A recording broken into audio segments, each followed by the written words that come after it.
a love that is well worth the wait. As Travis finally gets down on one knee, Taylor breaks down in tears. It was the kind of evening that seemed to have been taken straight from a fairy tale novel. In Nashville, the sky was painted with a mixture of lavender and gold as the sun was setting, giving the impression that the heavens themselves were blushing in anticipation of what was to come for Taylor Swift. A flutter of uncertainty stirred beneath her calm exterior. Despite the fact that she had started the day like any other, with coffee in her hand, a cozy cardigan draped over her shoulders, and her cats meowing lazily around her apartment. Travis Kelce, a tight end in the National Football League who has a golden smile and a soft spot for poetry, had been her boyfriend for the past 2 years, and their relationship had been a whirlwind. Surprisingly, the 3 events that marked the beginning of their love story were a bracelet, a concert, and a chance encounter that seemed too perfect to be a coincidence. Fans had shipped them in an endless amount, and the media had fawned over them, but they had not yet received a ring. Despite all of her success, Taylor was not unfamiliar with experiencing heartbreak. She had acquired the ability to guard her heart and to control her expectations. During the stillness of the moment, when she noticed that Travis was staring at her as if she were the only woman in the world, a little bit of hope began to emerge. On the other hand, Travis had been making preparations for a number of months. He was in the process of orchestrating a proposal that was worthy of a pop queen, a gesture that would surpass the spotlights of the stadium and the flashes of the paparazzi. He had a conversation with her father. A man-to-man conversation took place over beers, and Scott Swift had flown to Wyoming in order to covertly create a one-of-a-kind ring with an unknown designer that Taylor had mentioned in passing. The only thing that remained was for him to wait for the ideal moment. And that moment had finally arrived. Everything was prepared. The process started with an invitation. The only thing that Travis insisted on was that Taylor trust him and wear something comfortable. He told Taylor to set aside the weekend for herself. A private cabin in Colorado, surrounded by pine trees, memories, and the sound of nature humming love songs in the wind, was the destination that he decided to take her to. He flew her there. It was their escape, their peaceful sanctuary. But this time it was different from what they accustomed to. In spite of the fact that he cooked her dinner poorly on the first night, with the chicken being overcooked and the pasta becoming stuck together, Taylor laughed until she felt like crying. While she was nudging him with her foot under the table, she teased him by saying, "You're lucky you're cute." They went hiking together on the second day, their breath creating tiny clouds in the mountain air as they followed each other through the trails. A notebook that he had written specifically for her was presented to her as a surprise at the summit. It contained handwritten entries, memories, and lyrics that he had written for her. Whenever Taylor read them out loud, her voice broke into a crack. There was a fire crackling in the hearth of the cabin, and the cabin was lit up with fairy lights. And he informed Taylor that he was interested in going for a walk. There was something in his eyes that prompted her to hurry, despite the fact that she had not yet put on her boots. They went outside and found themselves in a scene that was taken directly from a Nicholas Sparks novel. A path that was narrow was outlined with rose petals and glowing candles, and the trees were adorned with lanterns that were suspended from the branches. It was Taylor who grabbed his arm. "Trav, what is this?" She spoke in a low voice, but he did not respond. Instead, he simply smiled and led her forward. Taylor began to hear music as they walked, and it was not coming from a speaker, but rather from life. "You Belong With Me" was being played by a string quartet that was tucked away beneath a pine tree. The music was slowed down and had a haunting quality to it. She let out a gasp. The candlelight and the stars were reflected in a circle of mirrors that stood in the middle of the clearing. The friendship bracelet that he had attempted to give her during the Eras tour was displayed on a single pedestal in the center of the room. This bracelet was the one that had started everything, but now it sparkled in a different way. For a brief moment, Travis turned his head to face her.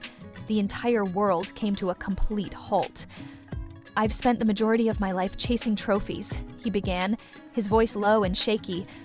"I've chased Super Bowl records and accolades, but none of that compares to chasing you, and somehow, against all odds, you let me catch you."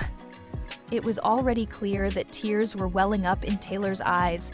Hand squeezes under tables, cat hair on black pants, late-night conversations about nothing, and dance parties in the kitchen are all examples of the things that you have taught me about love. You have taught me that love is not about fireworks and headlines. Finally, he got down on one knee and proposed to her.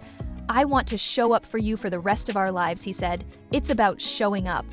Teresa Lindsay Swift Taylor. Are you going to marry me? There was a pause in time for a heartbeat. She failed to remember to breathe. The tears came out of her eyes like a wave of unadulterated joy as her hand flew to her mouth.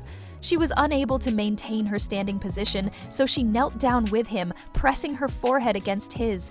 She hushed, "Yes," and then began to speak more loudly. "Yes, yes, yes." An uproar of cheers could be heard in the distance. The trees concealed a group of friends and family members. Her mother Andrea broke down in tears, and her father clapped as if it were a victory in the playoffs. At long last, Travis's brother Jason yelled out while wearing a shirt that read, "Team Tavies." During the time that they were standing, Travis slipped the ring onto her finger. Although it sparkled like 1,000 Grammys, Taylor was only able to focus on his attractive fate. After some time had passed, Taylor returned to the cabin and curled up next to him, resting her head on his chest. Although her tears had dried up, the feeling continued to linger in the air, much like a love song that was still being played. She hushed, "Why now?" as she asked. Travis responded by brushing her hair away from her face and saying, "Because you once wrote 100 songs about heartbreak, I figured it was time someone helped you write one about forever." Sure, this is a lengthy piece of fiction with the title During the Dramatic Romantic Story that is full of emotional build-up, unexpected twists, and heartfelt moments. Tay breaks down in tears as Trav finally lowers himself to one knee and proposes to her. When Trav finally gets down on one knee and proposes to Ty, Ty bursts into tears. Despite the fact that Taylor Swift had spent the previous 10 years building an empire consisting of albums that redefined pop, tours that broke records, and lyrics that etched themselves into the hearts of millions of people, she was experiencing a quiet ache somewhere deep within her.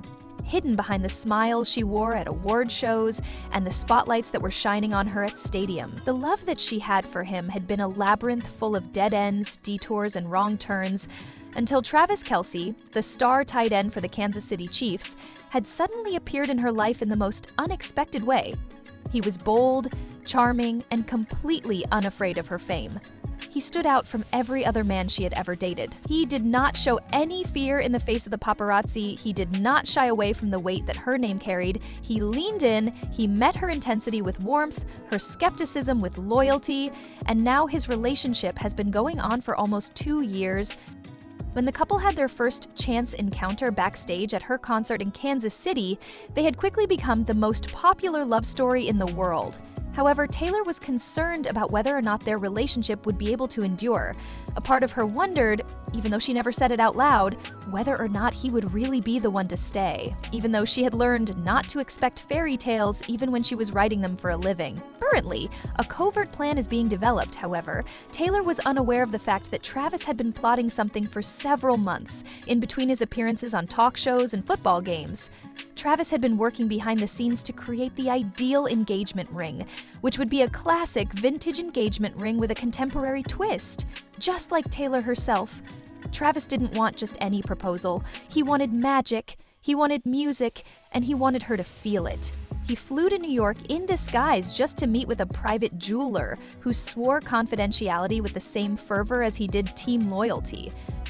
However, Travis didn't want just any proposal. He recalled her saying one late night, nestled into his hoodie with her bare feet up on his lap, that she constantly dreamed of a proposal that felt like a moment in a movie, not because of the appear or the cameras, but because it was real.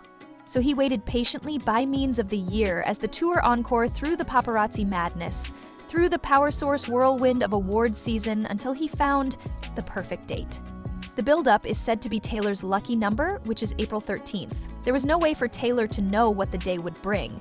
It was Travis who had informed her that he was committed to a number of charitable events in Kansas, and she had faith in him. Both of them hadn't seen each other in 4 days, and she was feeling a great deal of longing for him. Despite this, she attempted to suppress the emotion and concentrate on writing her new lyric. However, she was then presented with an unexpected invitation to a private spring soiree that was organized by her closest friends and team. There was a garden chic dress code of sorts. Taylor raised an eyebrow. It was a little bit out of the blue, but she had no shows scheduled, so she wrapped herself in a flowing lavender dress, braided her hair loosely, and allowed herself to be carried away into the evening. Upstate New York was the location of the private estate where she arrived, the moonlight shining down upon the marble fountain, the petals of flowers lining the path made of cobblestone, and the gentle string music that reverberates through the trees. On the inside, everything was a pastel, silvery shimmer. Near a candle, a harpist played slowly and softly.